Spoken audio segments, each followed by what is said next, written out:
In this problem, we need to prove the given equation using trigonometric identities. The tangent of 2a can be expressed as the tangent of a plus a, which equals tangent a plus tangent a divided by 1 minus tangent a times tangent a. This simplifies to 2 times tangent a divided by 1 minus tangent squared a. Next, we need to find the value of a between 0 and 180 degrees that satisfies the equation tangent a minus tangent 2a equals 0. Substituting the equivalent expression for tangent 2a and multiplying by 1 minus tangent squared a, we simplify the equation to negative tangent cubed a minus tangent a equals 0. Factoring out negative tangent a, we get two conditions. Tangent a equals 0, or tangent squared a plus 1 equals 0. Tangent a equals 0 implies a is the inverse tangent of 0. This gives a as 0 degrees.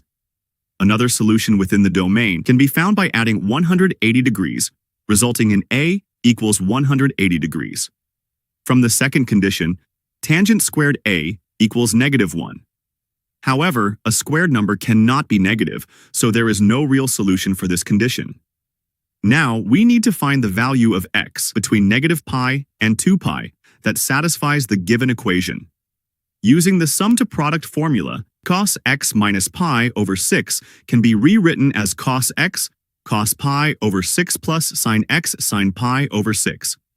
Substituting the values of cos pi over 6 as root 3 over 2 and sine pi over 6 as 1 over 2, the expression simplifies to root 3 equals sine x divided by cos x, which is equivalent to tangent x. Tangent x is positive in quadrants 1 and 3. We calculate the basic acute angle by finding the inverse tangent of root 3, which gives pi over 3. In the given domain, there are 3 possible solutions for x. X equals pi over 3. The second solution is x equals 4 pi over 3 from quadrant 3.